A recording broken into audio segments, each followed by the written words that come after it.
우르르 쾅쾅.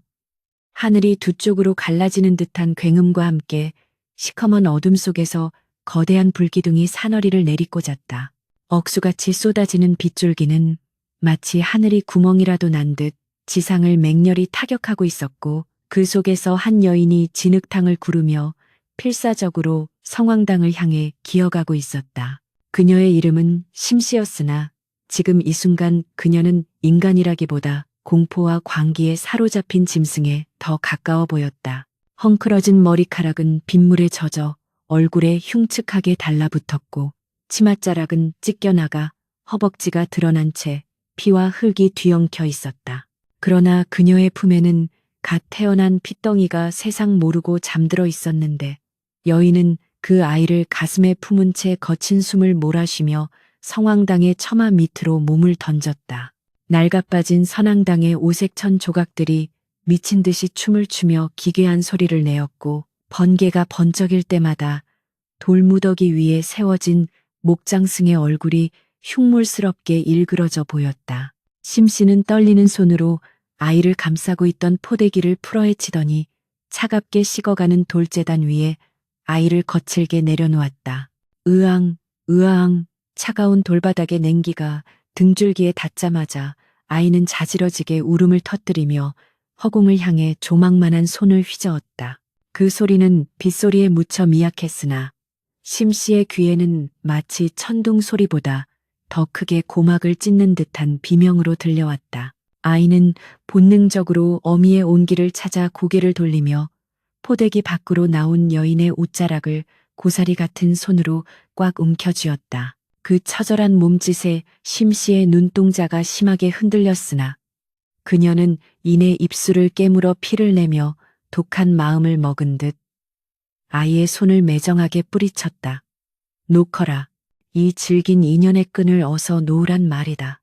여인은 짐승처럼 으르렁거리며 아이를 밀쳐내었지만 그녀의 두 눈에서는 빗물보다 더 뜨거운 눈물이 하염없이 흘러내려 볼을 타고 턱 밑으로 떨어지고 있었다. 아이는 영문도 모른 채 어미에게 버림받는 공포에 질려 더욱 악을 쓰며 울어댔고, 그 울음소리는 폭풍 우치는 밤의 정막을 날카롭게 베어내며 산신령마저 진노하게 할 만큼 처절했다. 심씨는 뒷걸음질 치며 아이에게서 멀어지려 했지만 발이 땅에 붙어버린 듯 쉽게 떨어지지 않았다. 그녀는 미친 듯이 고개를 저으며 귓가에 들리는 아이의 울음소리를 지우려 애썼고, 마치 보이지 않는 누군가와 싸우는 사람처럼 허공을 향해 소리쳤다. 내 것이 아니다. 이 아이는 내 자식이 아니야. 그러니 제발 이 아이만은 건드리지 마라. 그녀의 외침은 천둥 소리에 묻혀 산산이 조각났고, 오직 맹렬한 비바람만이 그녀의 뺨을 후려치며 대답을 대신했다. 심씨는 마지막으로 아이의 얼굴을 눈에 새기려는 듯 번개가 치는 찰나의 순간을 이용해 아이를 응시했다. 창백한 입술, 굳게 감긴 눈, 그리고 터질 듯 붉어진 얼굴로 울고 있는 그 작은 생명체는 그녀가 목숨보다 사랑했던 칠성이었다. 하지만 그녀는 다시금 독하게 마음을 다잡고 뒤로 돌아서서 어둠 속으로 달리기 시작했다. 발밑에 날카로운 돌부리가 채여 발톱이 빠지고 살점이 떨어져 나가는 고통이 전해져 왔지만 가슴이 찢겨나가는 고통에 비하면 아무것도 아니었다. 그녀가 향한 곳은 마을로 내려가는 길이 아니라 오히려 더 험하고 가파른 산의 정상, 즉 벼락이 가장 먼저 닿는 곳인 천왕봉 쪽이었다. 비탈길은 진흙으로 뒤덮여 미끄러웠고 가시덤불이 그녀의 옷과 피부를 무자비하게 긁어댔지만 심씨는 멈추지 않았다. 그녀는 마치 무언가에 홀린 사람처럼, 혹은 죽음을 향해 달려가는 불나방처럼 산 정상을 향해 기어올랐다. 숨이 턱 끝까지 차오르고 심장이 터질 듯 박동했지만 그녀의 머릿속에는 오직 하나, 성황당에 남겨두고 온 아이가 제발 이 밤을 무사히 넘기기만을 바라는 간절한 염원뿐이었다. 오냐, 나를 데려가라. 내 놈들이 원하는 건 내 목숨이 아니더냐. 저 아이는 아무 죄가 없다. 심씨는 하늘을 향해 주먹을 휘두르며 절규했다. 그때였다. 머리 위에서 시퍼런 섬광이 번쩍이더니 고막을 터뜨릴 듯한 굉음과 함께 거대한 벼락이 그녀가 서 있는 산능선을 향해 꽂혔다. 천왕봉 꼭대기, 그곳은 나무 한 그루 없이 바위만이 앙상하게 드러난 죽음의 땅이었다. 심씨는 비바람에 몸을 가누기조차 힘든 그곳에 서서 양팔을 벌리고 하늘을 노려보았다. 그녀의 젖은 옷자락이 강풍에 미친 듯이 펄럭였고 헝클어진 머리카락 사이로 드러난 눈빛은 공포를 넘어선 어떤 초월적인 결의로 불타오르고 있었다. 그녀는 알고 있었다. 자신이 잉태한 순간부터 아이에게 드리워진 지독한 살을, 그리고 그 살을 풀기 위해서는 어미인 자신이 제물이 되어야 한다는 것을 말이다. 무당의 예언은 틀리지 않았다. 아이가 태어난 날부터 마을에는 우물물이 핏빛으로 변하고 닭들이 이유 없이 죽어나가는 흉조가 들끓었다. 마을 사람들은 수근거렸고 그 모든 저주가 아이 탓이라며 손가락질했다. 심씨는 그 모든 저주와 재앙을 자신의 몸으로 받아내어 아이와의 연결고리를 끊어내려 했다. 이 벼락은 내 것이다. 내 아들 칠성이 목까지 내가 다 가져갈 것이다. 쾅! 다시 한번 하늘이 울부짖으며 시커먼 구름 사이로 뱀 혀처럼 갈라진 붉은 전광이 심씨의 정수리를 향해 쇄도했다. 그녀는 피하지 않았다. 아니, 오히려 그 죽음의 빛을 환영하듯 고개를 쳐들고 눈을 부릅떴다. 그 순간 그녀의 뇌리에는 성황당 돌 제단 위에 홀로 남겨진 칠성의 모습이 스쳐 지나갔다. 따뜻한 젖 한 번 제대로 물려보지 못한 미안함, 평생 어미 없는 자식으로 살아가게 될 앞날에 대한 연민, 그리고 사무치는 그리움이 주마등처럼 스쳐갔다. 아가, 부디 살아다오. 어미는 비록 지옥불에 떨어질지언정 너만은 이 세상의 빛을 보며 살아가거라. 그녀의 마지막 독백이 끝나기도 전에 거대한 빛의 기둥이 그녀를 집어삼켰다. 엄청난 열기와 충격이 산 정상을 뒤흔들었고 심씨의 육신은 그 눈부신 섬광 속에서 한 줌의 재가 되어 빗물에 씻겨 내려갔다. 산 아래 성황당에 있던 아이는 그 순간 벼락 소리에 놀라 울음을 뚝 그치고 멍하니 허공을 응시했다. 다음 날 아침 폭풍우가 지나간 마을은 언제 그랬냐는 듯 맑게 개어 있었다. 그러나 마을 사람들의 표정은 잿빛이었다. 성황당을 지나던 나무꾼이 아이의 울음소리를 듣고 기겁하여 마을로 뛰어내려와 소식을 전한 것이다. 마을 안악들과 장정들이 우르르 성황당으로 몰려갔을 때 그들은 차가운 돌재단 위에 보라색으로 입술이 질린 채 탈진해 있는 갓난아이를 발견했다. 아이 곁에는 어미가 남긴 젖은 저고리 하나만이 덩그러니 놓여 있을 뿐이었다.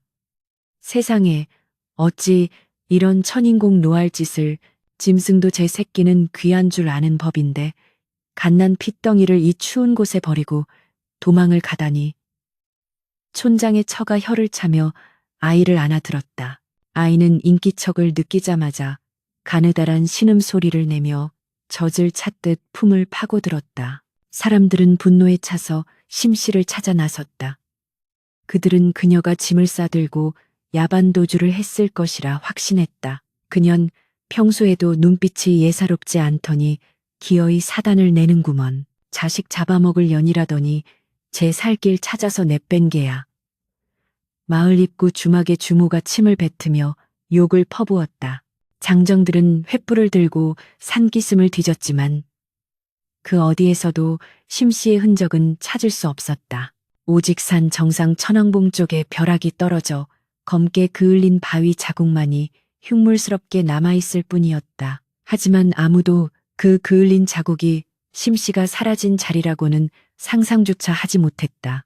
그저 간밤에 요란했던 날씨 탓이라 여길 뿐이었다. 사람들은 심씨가 아이를 버리고 정부와 함께 도망쳤거나 아니면 아이의 애군이 무서워 홀로 살기를 찾아 떠났을 것이라 단정지었다. 그렇게 심씨는 마을 사람들의 입방아 속에서 천하의 비정한 어미로 낙인 찍히고 말았다. 칠성은 그날부터 마을의 공동 소유물이나 다름없는 천덕꾸러기가 되었다. 촌장의 처가 젖동량을 하여 근근히 목숨은 부지시켰으나 그 누구도 그를 따뜻하게 거두어 주려 하지 않았다. 아이가 울 때마다 사람들은 어미 닮아서 독하다라거나 재수없는 아이라며 눈치를 주었다. 칠성은 사랑 대신 멸시를, 젖 대신 눈칫밥을 먹으며 자라야 했다. 아이가 자라 말을 배우기 시작했을 때 가장 먼저 배운 말은 엄마나 아빠가 아닌 망할 자식이라는 욕설이었다. 마을 아이들은 칠성을 따돌리며 돌을 던졌고 어른들은 그가 지나가면 소금을 뿌리며 재수음 붙었다고 혀를 찼다. 칠성의 마음속에는 어렴풋한 기억으로 남아있는 폭풍 우치는 밤의 공포와 자신을 버리고 떠난 어미에 대한 원망이 독초처럼 자라나기 시작했다. 세월은 유수와 같이 흘러 10수년이 지났지만 그날 밤의 진실은 산 정상의 검은 바위만이 알고 있는 비밀로 남겨졌다. 칠성은 앙상하게 마른 몸에 남루한 옷을 걸친 소년으로 자라났다. 그는 마을의 터진 일을 도맡아 하며 하루하루를 연명했지만 그의 눈빛만은 굶주린 늑대처럼 형형하게 빛나고 있었다. 그는 매일 밤 성황당을 찾아가 돌탑을 무너뜨리며 울분을 토했다. 왜 나를 낳았소? 왜 나를 버렸소? 차라리 그때 죽여주지. 왜 살려두어 이 고통을 겪게 한단 말이오. 소년의 절규는 메아리가 되어 산을 울렸지만 대답 없는 산은 그저 무심하게 그를 내려다볼 뿐이었다. 칠성은 성황당 기둥에 머리를 대시며 피를 흘렸고 그 붉은 피는 그날 밤 어미가 흘렸던 피눈물처럼 땅으로 스며들었다. 마을 사람들은 칠성이 미쳐가고 있다고 수군거렸지만 칠성의 가슴 속에 맺힌 한의 깊이를 이해하는 이는 아무도 없었다. 그러던 어느 날 칠성의 운명을 뒤흔들 기이한 사건이 발생했다. 여느 때처럼 산에서 나무를 해오던 칠성은 마을 어귀의 늙은 느티나무 아래에서 기묘한 차림색의 노파와 마주치게 되었다. 노파는 다 달아빠진 집신에 눈조차 보이지 않을 만큼 깊게 눌러쓴 패랭이를 쓰고 있었는데 칠성을 보자마자 마치 귀신이라도 본 듯 소스라치게 놀라며 뒷걸음질 쳤다. 아이고, 맙소사, 산 사람이 어떻게 저런 눈을 하고 있단 말인가. 노파의 주름진 손가락이 칠성의 얼굴을 가리키며 덜덜 떨렸다. 칠성은 불쾌한 기색을 감추지 않고 노파를 쏘아보며 지나치려 했으나 노파가 던진 한마디가 그의 발목을 잡았다. 내 놈의 미간에 서린 그 붉은 기운, 그것은 제 명을 다하지 못하고 죽은 어미의 원혼이 씌운 게야. 벼락 맞은 대추나무보다 더 지독한 냄새가 나는구나. 칠성은 그 자리에 얼어붙은 듯 멈춰섰다. 벼락, 어미, 그것은 칠성이 평생을 저주하며 입에 담기도 싫어했던 금기어였다. 그는 천천히 고개를 돌려 노파를 노려보았다. 이 늙은이가 미쳤나? 원혼이라니, 벼락 맞은 대추나무라니. 칠성은 짐승처럼 으르렁거리며 노파의 멱살을 틀어쥐었다. 그의 소나기 힘은 나무웅이처럼 단단했고 툭 붉어진 핏줄은 금방이라도 터질 듯 꿈틀거렸다. 평소 같으면 감히 어른에게 손을 댈 생각조차 못했을 그였지만 어미라는 단어는 그의 이성을 마비시키는 독침과도 같았다. 그러나 노파는 숨이 막히는 와중에도 칠성의 눈을 피하지 않았다. 오히려 그 탁한 눈동자 깊은 곳에서 기이한 연민의 빛이 어리는가 싶더니 쉰 목소리로 칠성의 폐부를 찌르는 말을 내뱉었다. 내 놈의 눈에는 살기가 등등하나 그 속에는 피눈물을 흘리는 여인의 그림자가 어려 있다. 내 어미는 도망친 것이 아니다.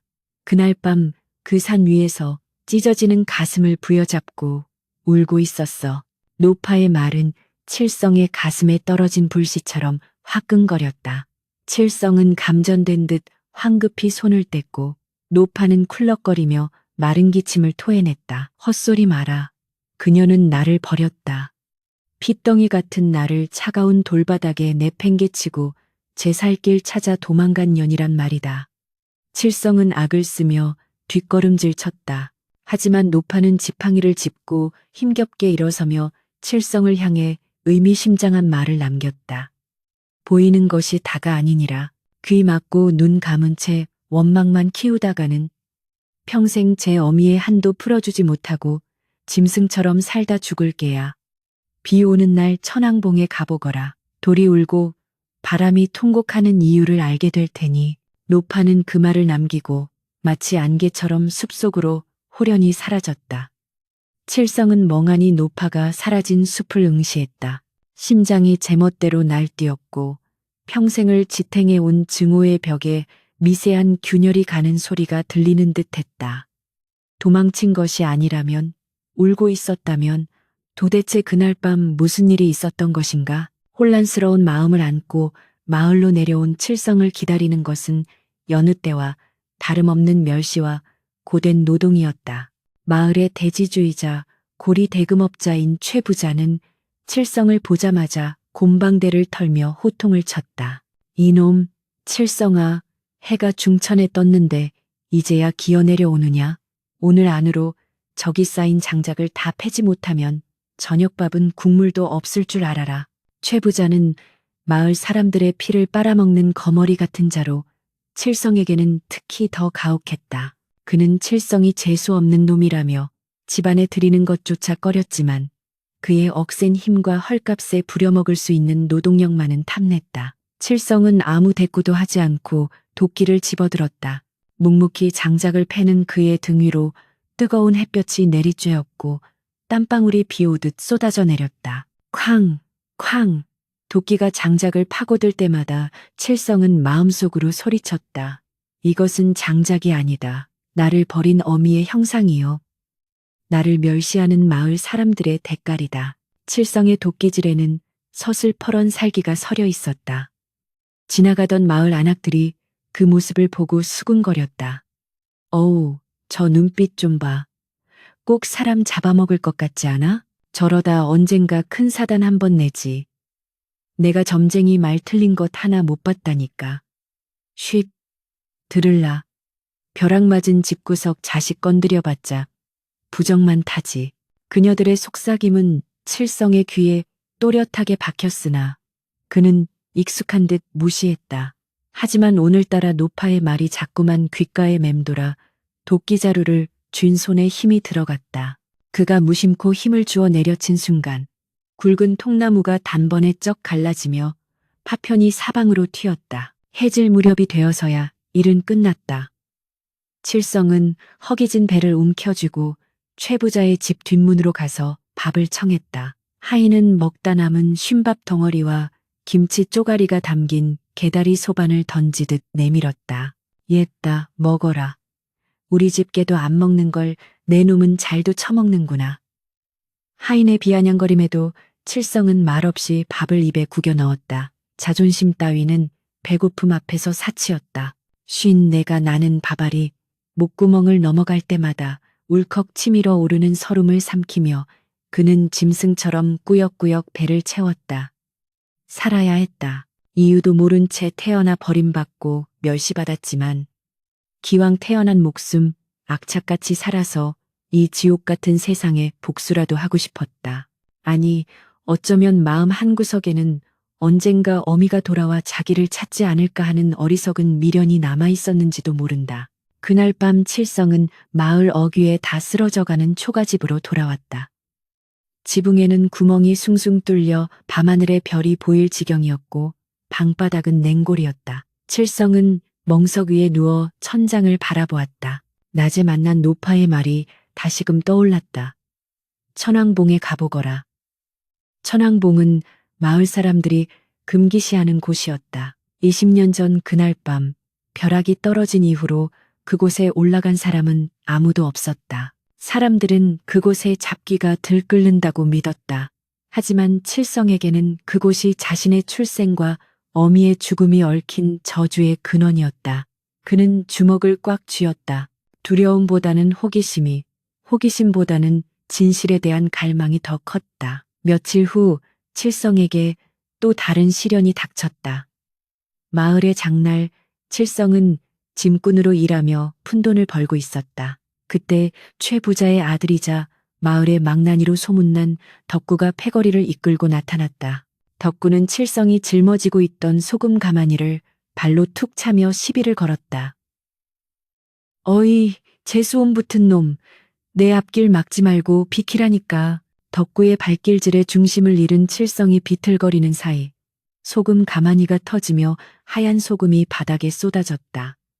상인 주인이 달려나와 칠성의 뺨을 후려쳤다. 이런 빌어먹을 놈, 귀한 소금을 다 버리게 만들었잖아. 당장 물어내. 칠성은 억울함에 입술을 깨물었다. 잘못은 덕구가 했는데 매는 자신이 맡고 있었다. 이것이 그가 살아온 세상의 법칙이었다. 덕구와 패거리들은 낄낄거리며 칠성을 조롱했다. 꼴 좋다. 제 어미처럼 벼락이나 맞지. 왜 여기 붙어먹고 사나 몰라. 덕구의 입에서 어미라는 말이 나오는 순간 칠성의 이성이라는 끈이 뚝 끊어졌다. 그는 바닥에 떨어진 몽둥이를 집어들고 덕구를 향해 달려들었다. 그 입 닥치지 못해 칠성의 눈이 뒤집힌 것을 본 덕구 패거리는 잠시 주춤했으나 이내대로 달려들어 칠성을 구타하기 시작했다. 칠성은 몽둥이를 휘두르며 저항했지만 쪽수에는 당해낼 재간이 없었다. 그는 흙바닥에 처박힌 채 무자비한 발길질을 당했다. 입안이 터져 비릿한 피맛이 났고 온몸의 뼈가 으스러지는 듯한 고통이 밀려왔다. 하지만 그는 신음소리 한 번 내지 않았다. 그저 도끼 어린 눈으로 덕구를 노려볼 뿐이었다. 이 독한 새끼, 눈깔 안 깔아? 덕구는 섬뜩함을 느끼며 칠성의 얼굴에 침을 뱉고는 자리를 떴다. 흙먼지 속에 버려진 칠성은 피투성이가 된 몸을 일으키려 했으나 힘이 들어가지 않았다. 웅성거리는 구경꾼들 사이로 누구 하나 그를 일으켜 세워주는 이가 없었다. 그때 어디선가 날아온 돌멩이 하나가 칠성의 이마를 때렸다. 꺼져라, 재수없다. 아이들의 목소리였다. 칠성은 피 묻은 손으로 이마를 닦아내며 하늘을 올려다보았다. 맑은 하늘이 야속하게도 푸르렀다. 도대체 왜 나만 이런 고통을 당해야 하는가? 칠성의 가슴 속에서 억눌려왔던 거대한 분노가 용암처럼 끓어올랐다. 그는 더 이상 참을 수 없었다. 이 비참한 운명의 굴레를 벗어던지기 위해서라면 악마에게 영혼이라도 팔 수 있을 것 같았다. 비틀거리는 걸음으로 마을을 벗어난 칠성은 홀린 듯 산으로 향했다. 발길이 닿는 곳은 자신이 태어나고 버려진 곳, 성황당이었다. 밤이 깊어지자 산속은 칠흑 같은 어둠에 잠겼고 부엉이 우는 소리가 음산하게 울려 퍼졌다. 성황당에 도착한 칠성은 거친 숨을 몰아쉬며 돌탑 앞에 무릎을 꿇었다. 그리고 평생을 참아온 울분을 토해내듯 고함을 질렀다. 산신령이 있다면 듣거라. 내 어미가 무슨 죄를 지었기에, 내가 무슨 죄를 지었기에 이리도 가혹하게 구는 것이냐. 내 눈앞에 나타나서 말이라도 해보란 말이다. 그의 절규는 산을 타고 올라가 메아리가 되어 돌아왔다. 그때였다. 갑자기 바람이 멈추고 사위가 고요해지더니 성황당 뒤쪽 숲에서 부스럭거리는 소리가 들려왔다. 칠성은 본능적으로 몸을 움츠리며 소리가 나는 쪽을 노려보았다. 어둠 속에서 누군가가 천천히 걸어 나오고 있었다. 짐승인가? 귀신인가? 긴장감에 마른 침을 삼키는 칠성의 눈앞에 나타난 것은 낡은 승복을 입은 늙은 스님이었다. 스님은 한 손에 육환장을 들고 있었고 그 얼굴에는 세월의 풍파가 고스란히 담겨 있었다. 그런데 스님은 칠성의 얼굴을 보자마자 벼락이라도 맞은 듯 털썩 주저앉으며 육환장을 떨어뜨렸다. 스님의 눈동자가 공포와 경악으로 크게 흔들렸다. 아니, 이럴 수가. 내 놈이 어찌 살아있단 말이냐. 스님의 목소리는 덜덜 떨리고 있었다. 칠성은 영문을 몰라 스님을 쳐다보았지만 스님의 시선은 칠성의 얼굴, 정확히는 그의 미간 사이에 박혀 있었다. 죽었어야 할 아이가 천기를 거스르고 살아있다니. 스님은 믿을 수 없다는 듯 중얼거리며 칠성에게 다가왔다. 그리고 떨리는 손으로 칠성의 얼굴을 만지려 했다. 칠성은 뒤로 물러나며 경계의 눈빛을 보냈다. 당신은 누구요? 나를 아시오? 칠성의 날선 질문에 스님은 깊은 한숨을 내쉬며 합장했다. 나무 아미타불, 20년 전 내가 너를 보았다. 갓 태어난 너에게서 죽음의 그림자를 보았지. 헌데 지금 내 몸에서는 붉은 기운이 흐르고 있구나. 이것은 필시 누군가가 목숨을 바쳐 역천을 행한 증거다. 스님의 말에 칠성의 머릿속에 번개 같은 깨달음이 스쳐 지나갔다. 목숨을 바쳐? 역천? 낮에 노파가 했던 말이 스님의 말과 겹쳐지며 칠성은 걷잡을 수 없는 전율에 휩싸였다. 그게 무슨 소리요? 목숨을 바치다니? 누가 말이요? 스님은 슬픈 눈으로 칠성을 바라보며 입을 열었다. 네, 어미, 심씨 말이냐? 그녀는 단순히 도망친 것이 아니다. 그녀는 스님이 말을 잇지 못하고 입술을 파르르 떨었다. 칠성은 스님의 옷자락을 부여잡고 흔들었다. 어서 말하시오. 내 어미가 어쨌다는 것이오. 칠성의 절박한 외침에 스님은 결심한 듯 고개를 끄덕였다. 따라오너라.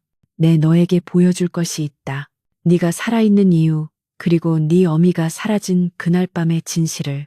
스님은 성황당을 지나 더 깊은 산속 20년 전 벼락이 떨어졌던 천왕봉 쪽으로 발길을 옮겼다. 칠성은 홀린 듯 그 뒤를 따랐다.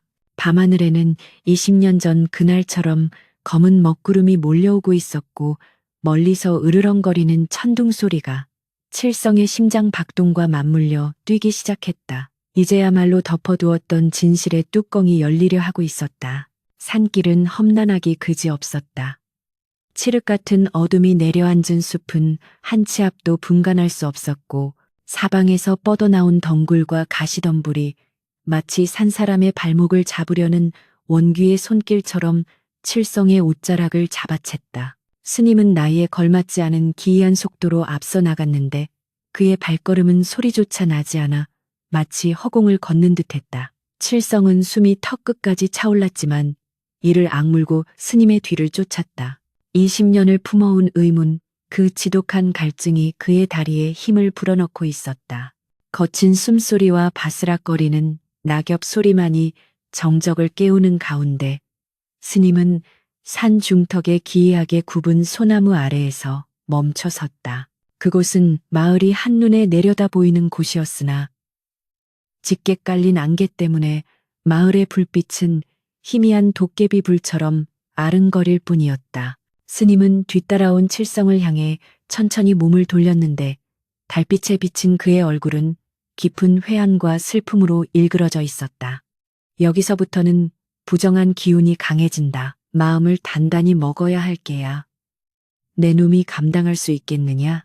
칠성은 거칠게 숨을 몰아쉬며 스님을 노려보았다.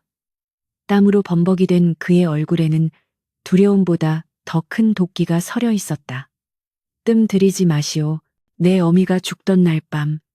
대체 무슨 일이 있었던 게요? 당신은 뭘 알고 있는 거요? 칠성의 고함에 놀란 산새들이 푸드덕거리며 날아올랐다. 스님은 깊은 한숨을 내쉬며 지팡이로 땅을 툭 쳤다. 내 놈은 태어날 때부터 단명사를 타고났다. 그것도 아주 지독한 살이지. 10살을 넘기지 못하고 급살을 맞거나 벼락을 맞아 죽을 운명이었다.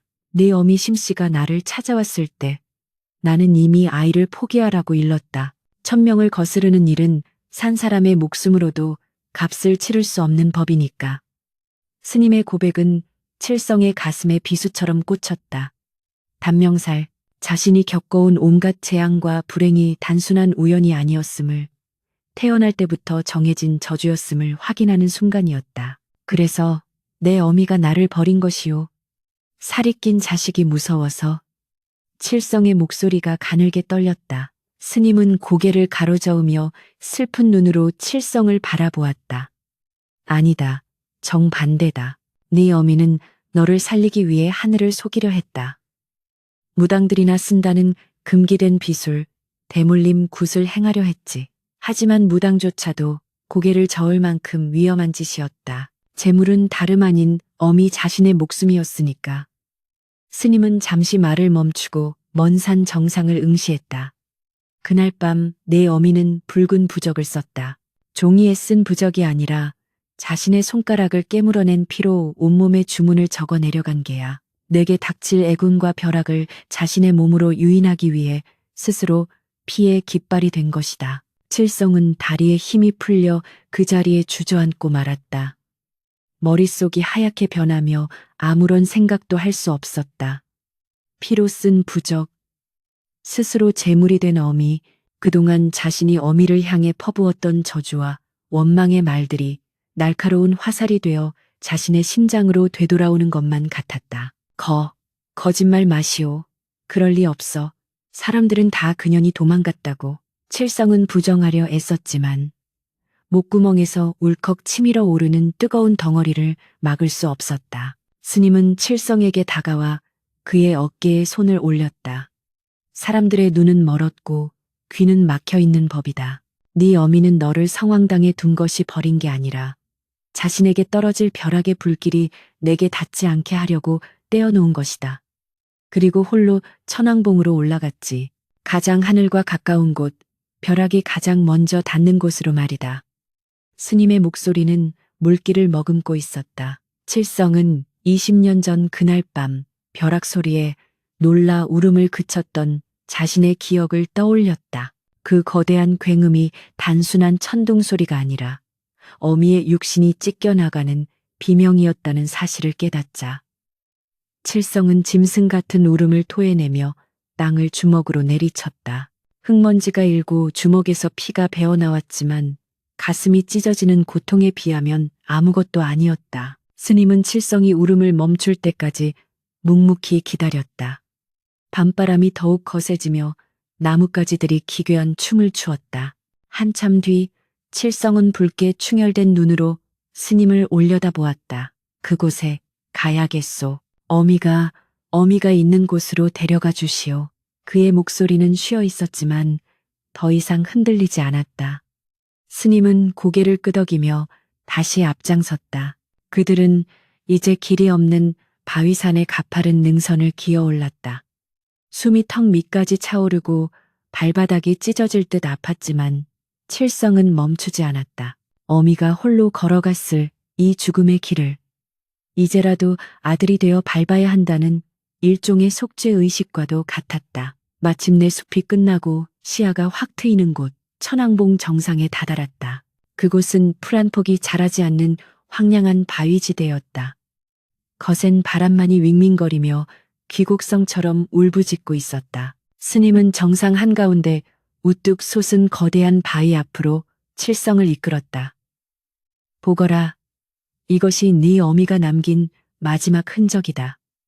스님이 가리킨 곳을 본 칠성은 숨을 멈췄다. 거대한 바위의 한쪽 면이 검게 그을려 있었는데 그 형상이 마치 두 팔을 벌리고 하늘을 향해 절규하는 사람의 그림자처럼 보였다. 20년의 세월이 흘렀음에도 그을린 자국은 선명했고 바위 주변에는 기이하게도 붉은 이끼들이 피어 있어 마치 말라붙은 핏자국을 연상케 했다. 칠성은 떨리는 손을 뻗어 그 검은 바위를 만졌다.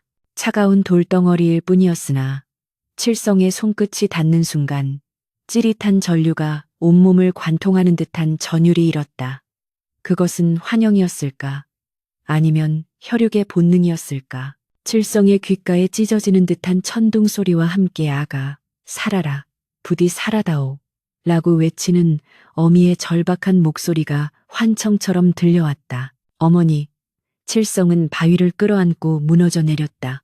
차가운 바위에 볼을 비비며 그는 오열했다. 자신이 평생 증오했던 대상이 사실은 자신을 위해 영혼까지 불태운 구원자였다니. 마을 사람들의 멸시보다 더 견디기 힘든 것은 어미의 희생을 모른 채 살아온 자신의 무지였다. 눈물이 바위의 검은 자국을 적셨다. 스님은 그 뒤에서 합장하고 연불을 외기 시작했다. 나무아미탑을 관세음보살. 지극한 정성이 하늘을 감동시켰으나 그 대가는 참혹하구나. 부디 이 아이의 눈물을 굽어 살피소서. 스님의 독경 소리가 바람에 실려 허공으로 흩어졌다. 칠성은 바위를 붙잡고 맹세했다. 이대로 살 수는 없다. 어미가 목숨 바쳐 지켜낸 목숨을 이토록 비루하게 시궁창에 처박아 둘 수는 없었다. 그 순간 칠성의 내면에서 꿈틀거리던 비뚤어진 도끼는 사라지고 그 자리에 단단하고 묵직한 결의가 들어차기 시작했다. 그때였다. 칠성의 눈물의 반응이라도 한 듯 밤하늘을 뒤덮고 있던 먹구름 사이로 한 줄기 달빛이 비추더니 바위 틈새에서 무언가가 반짝였다. 칠성은 눈물을 닦고 그것을 집어들었다. 작아서 너덜너덜해진 흙과 재에 뒤덮인 작은 옷가락지였다. 그것은 칠성이 아주 어릴 적 마을 어른들의 이야기 속에서 심씨가 시집 올 때 끼고 왔다는 바로 그 가락지였다. 벼락의 열기 속에서도 기적적으로 녹지 않고 바위 틈에 끼어 남아 있었던 것이다. 칠성은 그 가락지를 가슴에 품고 다시 한번 통곡했다. 이것은 유품이자 어미가 그곳에 존재했었다는 명백한 증거였다. 칠성은 가락지를 자신의 목의 건끈에 매달았다. 차가운 옥의 감촉이 심장 부근에 닿자 마치 어미의 손길이 닿은 듯 마음이 차분해졌다. 그는 자리에서 일어났다. 그의 눈빛은 더 이상 예전에 흔들리는 눈빛이 아니었다. 스님, 이제 알겠습니다. 제가 왜 살아야 하는지, 무엇을 해야 하는지. 칠성이 쉰 목소리로 말했다. 스님은 연부를 멈추고 칠성을 바라보았다. 칠성의 미간에 서려 있던 붉은 살기는 어느새 옅어지고 대신 맑고 강인한 기운이 감돌고 있었다. 무엇을 보았느냐? 스님의 물음에 칠성은 굳게 담은 입술을 열었다. 어미의 피입니다. 제 몸에 흐르는 이 피가 저 바위에 서린 저 한이 저를 살렸습니다. 이제 제가 그 빚을 갚을 차례입니다. 마을로 내려가겠습니다. 가서 떳떳하게 밝히겠습니다. 내 어미는 도망친 죄인이 아니라 자식을 위해 하늘과 맞선 위대한 여인이라는 것을. 칠성의 말에는 거역할 수 없는 힘이 실려 있었다. 스님은 고개를 끄덕이며 미미한 미소를 지었다. 그래, 이제야 네가 진짜 너의 인생을 살 준비가 되었구나. 허나 명심하거라. 진실을 밝히는 길은 가시밭길보다 더 험할 것이다. 사람들의 편견은 바위보다 단단하고 그들의 혀는 칼보다 날카롭다. 네가 가진 것은 오직 그 낡은 가락지와 네 어미의 진심뿐이다. 그것으로 세상을 뒤집을 수 있겠느냐. 스님의 경고에도 칠성은 물러서지 않았다. 그는 검게 그을린 바위를 향해 마지막으로 큰 절을 올렸다. 지켜봐 주십시오, 어머니. 당신의 아들이 어떻게 사는지. 칠성은 뒤도 돌아보지 않고 산을 내려가기 시작했다. 그의 발걸음은 묵직했고 등 뒤로는 천왕봉의 거센 바람이 그를 밀어주는 듯했다. 산을 내려오는 칠성의 머릿속에는 구체적인 계획이 떠오르고 있었다. 단순히 소리쳐 외친다고 믿어줄 사람들이 아니었다. 그는 마을의 가장 큰 권력자이자 자신을 괴롭혀온 최부자, 그리고 20년 전 사건의 진실을 은폐하고 소문을 조장했던 무리들과 정면으로 맞서야 했다. 특히 최 부자는 당시 심씨가 사라진 후 그녀의 밭과 집을 헐값에 가로챈 장본인이었다. 어쩌면 심씨에 대한 흉흉한 소문을 퍼뜨린 것도 그와 관련이 있을지 모른다는 의구심이 칠성의 뇌리를 스쳤다. 증거가 필요했다. 어미의 명예를 회복하고 자신의 잃어버린 인생을 되찾을 결정적인 한 방이. 칠성은 주먹을 꽉 쥐었다. 이제 그는 더 이상 마을의 천덕꾸러기 칠성이가 아니었다. 그는 하늘을 속이고 살아남은 자, 위대한 모성의 증거인 살아남은 자였다. 마을 어귀에 도착했을 때는 이미 새벽닭이 울고 있었다. 동이 터오는 하늘 아래 마을은 고요하게 잠들어 있었지만 칠성의 가슴 속에서는 혁명과도 같은 폭풍이 몰아치고 있었다. 그는 곧장 자신의 낡은 초가집으로 가지 않고 마을 광장에 있는 커다란 북, 평소에는 관아의 알림이 있을 때나 울리는 신문고 앞으로 향했다. 칠성은 북채를 집어들었다. 그의 손에 땀이 배어 나왔다. 이 북을 울리는 순간 돌이킬 수 없는 싸움이 시작될 것이다. 하지만 두렵지 않았다. 그의 가슴에는 어미가 남긴 옷가락지가 등 뒤에는 천왕봉의 벼락 맞은 바위가 버티고 있었으니까. 칠성은 심호흡을 한 번 크게 하고 있는 힘껏 북을 내리쳤다. 둥, 둥, 둥. 고요한 새벽 공기를 가르는 웅장한 북소리가 마을 전체에 울려 퍼졌다. 잠들어 있던 사람들을 깨우고 20년 묵은 거짓의 껍데기를 깨부수는 진실의 서막이었다. 둥, 둥, 둥. 고요한 새벽의 정적을 깨뜨린 북소리는 마치 잠들어 있던 대지의 심장을 두드리는 듯 웅장하고도 처절했다. 신문고의 울림은 마을 전체를 뒤흔들었고 단잠에 빠져 있던 사람들은 벼락이라도 떨어진 줄 알고 혼비백산하여 방문을 박차고 나왔다. 개들이 요란하게 지저대고 닭들이 푸드덕거리는 아수라장 속에서 마을 광장은 순식간에 몰려든 인파로 북새통을 이루었다. 횃불을 든 장정들과 잠옷 바람의 안악들, 그리고 졸린 눈을 비비며 나온 아이들까지 모두의 시선은 북채를 쥐고 우뚝 서 있는 칠성에게로 쏠렸다. 칠성의 모습은 예전에 주눅든 천덕꾸러기가 아니었다.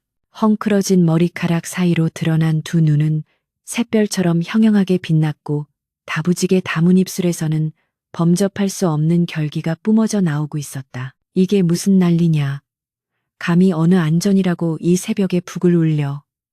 인파를 해치고 나타난 사람은 다름 아닌 최부자였다. 그는 비단 잠옷 위에 급히 두루마기를 걸친 채 얼굴이 불그락푸르락하여 칠성에게 삿대질을 해댔다. 마을 촌장과 관아의 이방도 뒤이어 도착하여 혀를 찼다. 네, 이놈, 칠성아, 내 놈이 드디어 실성을 했구나. 여기가 어디라고 감히 신문고를 건드린단 말이냐. 당장 저놈을 끌어내라. 최부자의 호통에 하인들이 몽둥이를 들고 칠성을 향해 달려들었다. 하지만 칠성은 눈 하나 깜짝하지 않고 북채를 높이 쳐들며 사자우를 토해냈다. 누구라도 나에게 손끝 하나 댄다면 하늘이 용서치 않을 것이다. 나는 오늘 내 어미 심씨의 억울함을 풀고 이 마을에 서린 거짓의 껍데기를 벗기고자 섰다. 칠성의 목소리는 쩌렁쩌렁하게 울려 퍼져 하인들의 발을 묶어버렸다. 평소 같으면 비웃으며 달려들었을 그들이었으나 칠성의 몸에서 뿜어져 나오는 기이한 위압감에 압도되어 주춤거린 것이다. 최 부자는 기가 막힌다는 듯 코웃음을 쳤다. 기가 차서 말이 안 나오는구나. 억울함? 제 자식 버리고 야반도 주한 환양년에게 무슨 억울함이 있단 말이냐. 내 놈이 굶어 죽지 않고 살아있는 것만으로도 감지덕지할 것이지. 은혜를 원수로 갚으려 드는구나. 마을 사람들도 웅성거리며 동조했다. 맞아. 그 독한 년 이야기를 왜 다시 꺼내? 미친 개야. 산에 가서 귀신이라도 씌운 게 틀림없어. 쏟아지는 비난과 야유 속에서도 칠성은 흔들리지 않았다.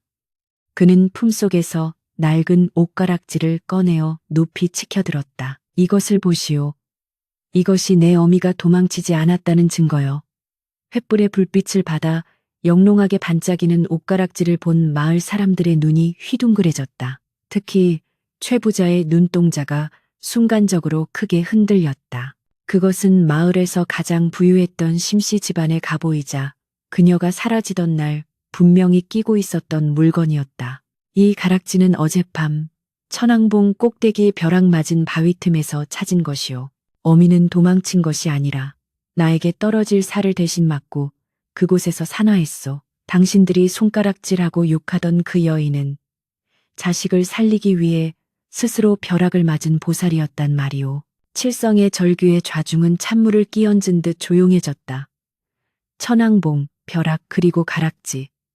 칠성이 내뱉은 말들은 너무나 충격적이라 사람들은 숨소리조차 내지 못했다. 최 부자는 당황한 기색을 감추려 헛기침을 하며 소리쳤다. 새빨간 거짓말, 그깟 가락지야. 오다가다 주웠거나 훔쳤을 수도 있지. 내 놈이 꾸며낸 헛소리에 속을 줄 아느냐.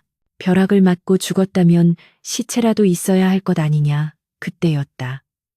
군중의 뒤편에서 묵직하고도 위험 있는 목소리가 들려왔다. 시체는 재가 되어 바람에 흩어졌으나 그 피 맺힌 한은 바위에 새겨져 있소이다. 사람들이 길을 터주자 낡은 승복을 입은 노스님이 천천히 걸어 나왔다. 스님의 등장은 분위기를 순식간에 반전시켰다. 그는 인근 사찰의 고승으로 마을 사람들 모두가 존경에 마지 않는 인물이었다. 스님은 칠성의 곁에 서서 합장하며 군중을 둘러보았다. 내 이 아이의 말이 참임을 증언하러 왔소. 20년 전 그날 밤 나는 심씨가 스스로 죽음의 길을 택해 산으로 올라가는 것을 목격했소. 스님의 증언은 결정적이었다. 마을 사람들의 표정은 의심에서 경악으로 그리고 점차 부끄러움으로 변해갔다.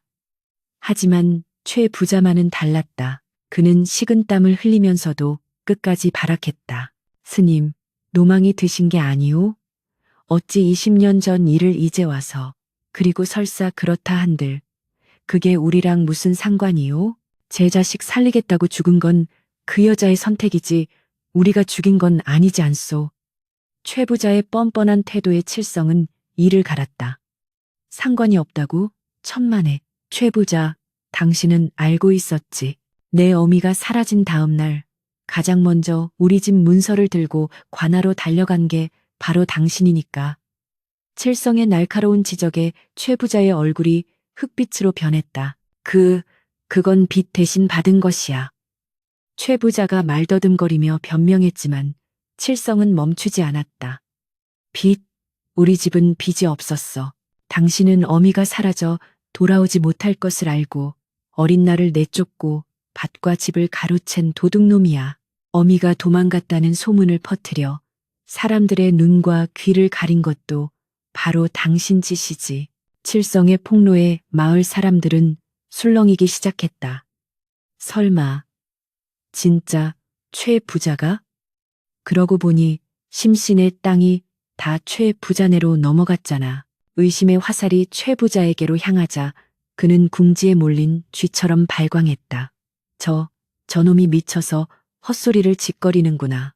여봐라, 뭣들 하느냐. 당장 저놈을 멍석마리에서 내다 버려라. 최 부자의 고함에 하인들이 머뭇거리며 다가오려던 찰나 갑자기 맑았던 새벽 하늘에 시커먼 먹구름이 소용돌이치며 몰려왔다. 순식간에 사방이 어두워지더니 20년 전 그날 밤처럼 우르르 쾅쾅하는 천둥 소리가 머리 위에서 터졌다. 용악, 안악들이 비명을 지르며 주저앉았다. 바람이 미친 듯이 불어 횃불들이 일제히 꺼졌고 오직 번개의 섬광만이 광장을 비추었다. 기이한 현상이었다. 비 한 방울 내리지 않는 마른 하늘에 날벼락이라니. 사람들은 공포에 질려 바닥에 납작 엎드렸다. 심씨의 원혼이 노했다. 하늘이 노했어. 여기저기서 곡소리가 터져 나왔다. 최 부자는 공포에 질려 뒷걸음질치다. 제 발에 걸려 엉덩방아를 매섰다. 번개가 번쩍일 때마다 칠성의 그림자가 거대하게 늘어지며 마치 귀신처럼 최 부자를 덮치는 듯 보였다. 칠성은 천둥 소리를 배경으로 한 발자국씩 최 부자에게 다가갔다. 그의 손에 들린 옷가락지가 번개 빛을 받아 붉은 피처럼 섬뜩하게 빛났다. 최 부자, 하늘이 보고 있다. 내 어미가 지켜보고 있단 말이다. 아직도 죄를 인정하지 않느냐.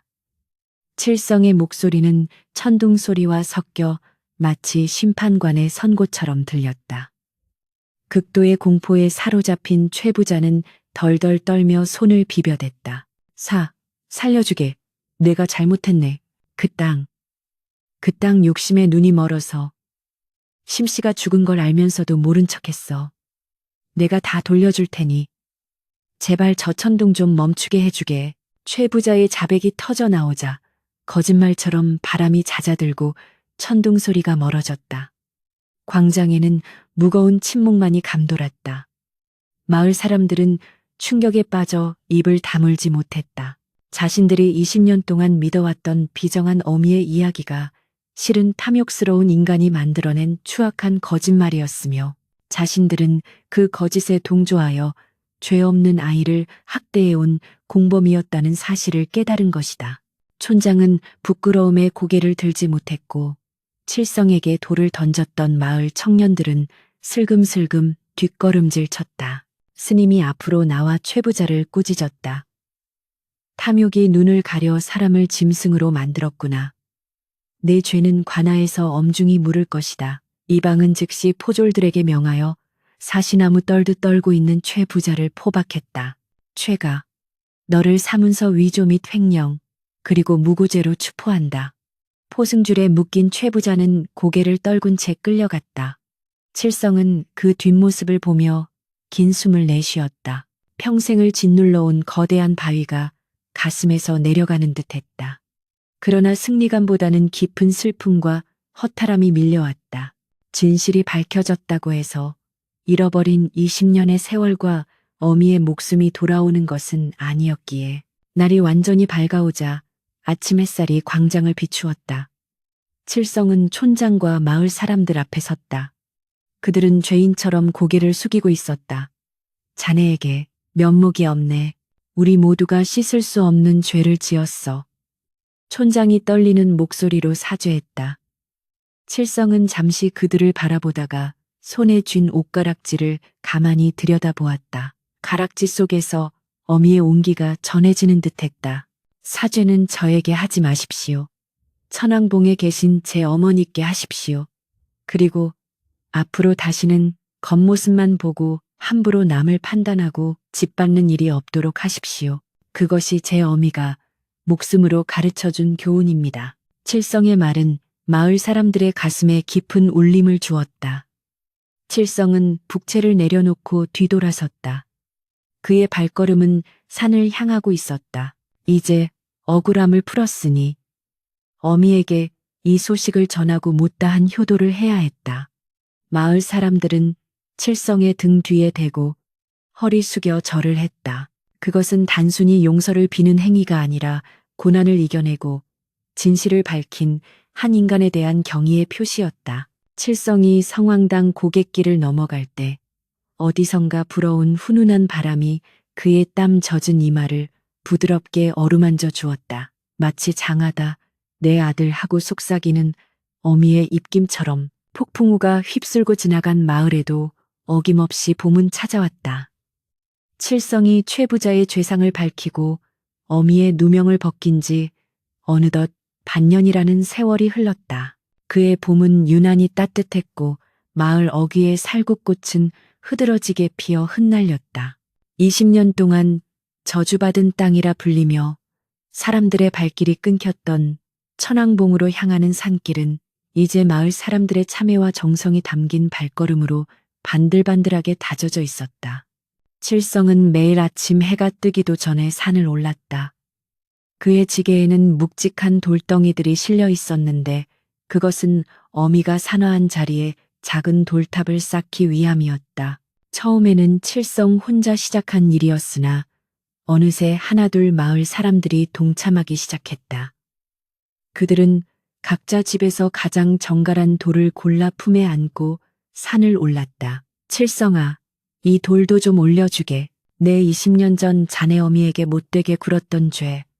이 돌로나마 씻고 싶네. 촌장이 처가 눈물을 훔치며 건넨 돌을 칠성은 말없이 받아 탑의 한 귀퉁이에 조심스레 얹었다. 그렇게 쌓아 올린 돌탑은 어느덧 사람 키를 훌쩍 넘겨 웅장한 자태를 뽐내게 되었다. 사람들은 그 탑을 모정탑이라 불렀다. 검게 그을린 바위 앞에는 향내가 끊이지 않았고 칠성은 그곳에 작은 정자를 지어 오가는 사람들이 쉬어갈 수 있게 했다. 더 이상 천왕봉은 공포와 저주의 대상이 아니었다. 그곳은 자식을 위해 기꺼이 자신을 희생한 위대한 사랑의 성지로 거듭나고 있었다. 마을 사람들은 힘든 일이 있을 때마다 모정탑을 찾아와 위로를 얻었고 아이를 낳은 안악들은 이곳에 와서 아이의 무병장수를 빌었다. 칠성은 그 모습을 보며 가슴 한구석에 맺혀있던 응어리가 봄눈 녹듯 사라지는 것을 느꼈다. 어미의 죽음은 헛되지 않았다. 그녀의 숭고한 희생은 마을 전체를 정화하는 거룩한 불꽃이 되어 사람들의 마음속에 영원히 타오르게 된 것이다. 최 부자가 관아로 끌려간 후 그가 불법으로 가로챘던 심씨 집안의 전답과 가옥은 모두 칠성에게 반환되었다. 칠성은 하루아침에 마을에서 손꼽히는 분홍이 되었으나 그의 삶은 예전과 크게 달라지지 않았다. 그는 여전히 검소한 베옷을 입었고 스스로 쟁기를 잡고 밭을 갈았다. 다만 달라진 것이 있다면 곳간의 문을 활짝 열어두었다는 점이었다. 배고픈 자는 와서 먹고 헐벗은 자는 와서 입으라. 이 모든 것은 내 것이 아니라 하늘이 내 어미의 핏값으로 잠시 맡겨둔 것이다. 칠성은 고리대금을 일절 금하고 소작인들에게는 넉넉한 품삯을 쳐주었다. 마을 사람들은 칠성을 살아있는 부처라 칭송하며 존경에 마지 않았다.